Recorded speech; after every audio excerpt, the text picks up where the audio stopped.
দারুণ ঐতিহাসিক বাড়ি। কিছুটা গিয়ে ভয়ে নেমে এসেছি, যদি ভেঙে টেঙে পড়ে যায়। এত সুন্দর দেখে মনে হয় এটা সম্ভবত কোনো ঠাকুর ঘর ছিল। এই জায়গাটা দেখুন কত সুন্দর, বিশেষ করে ওপরটা একদম চমৎকার। দেখেছি গিরিধারী মুখার্জিকে, ওর দুই ছেলেকেও দেখেছি এখানে থাকতেন, তখন চলে গেলেন কলকাতায়।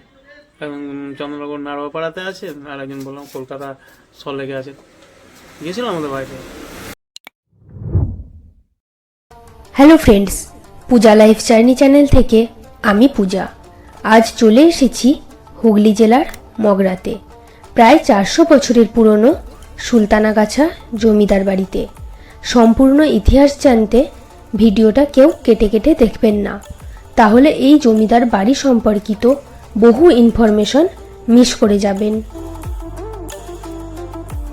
এই বাড়ির প্রথম জমিদার উদয়নারায়ণ বাংলাদেশের ঢাকা থেকে এসে এখানে জমিদারি শুরু করেন। 3 পুরুষ ধরে জমিদারি করার পর ঠিকমতো খাজনা দিতে না পারায় তাদের জমিদারি এবং সমস্ত সম্পত্তি চলে যায় সেই সময়ের ইংরেজ শাসকের হাতে। সিপাহী বিদ্রোহের সময় এক ব্রিটিশ শাসককে খুশি করার জন্য এই সুলতানাগাছার জমিদারি পান ননীগোপাল মুখোপাধ্যায়, কিন্তু তার কাছ থেকে বিভিন্ন ছলচাতুরির আশ্রয় নিয়ে এক প্রকার জমিদারি কেড়ে নেন তার ভাই রাখালদাস মুখোপাধ্যায়।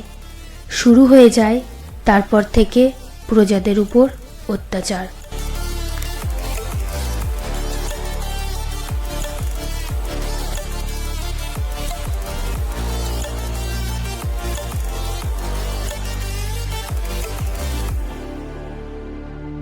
মুখার্জি, ওনার দুই ছেলে গোপাল মুখার্জি, টুটুন মুখার্জি, তার আগে মধুসূদন মুখার্জি, আর কি ছিল মধুসূদনের আগে রাখাল মুখার্জি। এই 3টে নাম শুনেছি তারা বয়স্ক মানুষের কাছে, এই পর্যন্ত শুনেছি। আর দেখেছি গিরিধারী মুখার্জিকে, ওর দুই ছেলেকেও দেখেছি এখানে থাকতেন, তখন চলে গেলেন কলকাতায়। এবং চন্দ্রনগর নাড়ুয়াপাড়াতে আছে, আর একজন বললাম কলকাতা সল্টলেকে আছে। গিয়েছিলাম আমাদের বাড়িতে। স্থানীয় মানুষদের কাছে কথা বলার সময় বুঝতে পারলাম এরা এতটাই প্রজাদের উপর অত্যাচার করত যে তারা ঘরের বউকেও ছাড়ত না। গ্রামে কারোর বিয়ে হলে প্রথম রাতটা কাটাতে হবে সেই জমিদারের সাথে। বংশ পরম্পরায় প্রজাদের উপর অত্যাচার করতে করতে ধ্বংস হয়ে যায় সুলতানাগাছার এই জমিদার বাড়ি।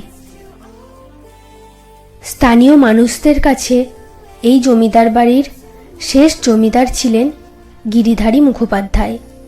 এই গিরিধারী মুখোপাধ্যায় অত্যাচারী ছিলেন না, তিনি খুব ভালো মানুষ ছিলেন, কিন্তু ওনার বাবা রাখালদাস মুখোপাধ্যায় ছিলেন ভীষণ অত্যাচারী জমিদার।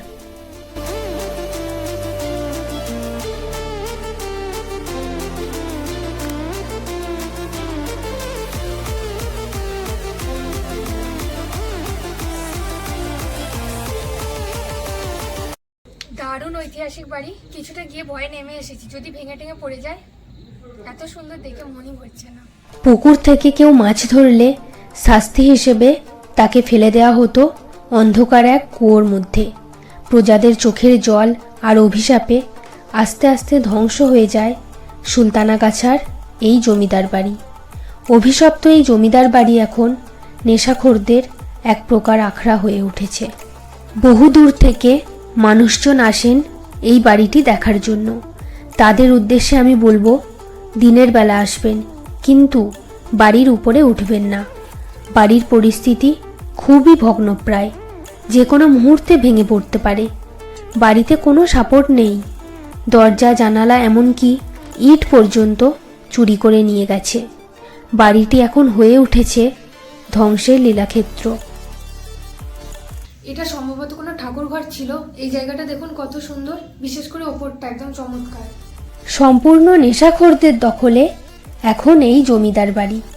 অনেকে আবার ভিউয়ার্স পাওয়ার আশায় ভুতুরে জমিদার বাড়ি, হন্টেড হাউস, ভৌতিক স্থান ইত্যাদি বলে আখ্যা দিয়ে থাকেন। স্থানীয় মানুষজনদের কাছ থেকে শোনা, সন্ধ্যার পর নেশাখোরদের কারণে এই স্থান কখনোই নিরাপদ নয়। তাই যারা দূর থেকে আসবেন তারা অবশ্যই দিনের বেলা ভিজিট করবেন। সুন্দর ইতিহাস জড়িয়ে আছে এই বাড়ির প্রত্যেকটি দেওয়ালে দেওয়ালে।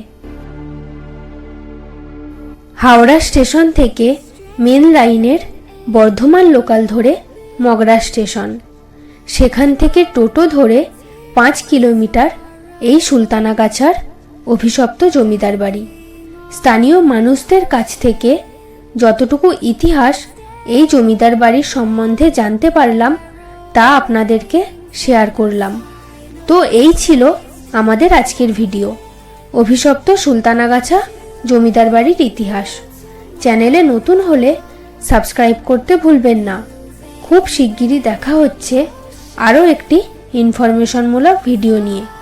সঙ্গে থাকুন আর দেখতে থাকুন Puja life journey. Thank you. ভালো থাকবেন, সুস্থ থাকবেন।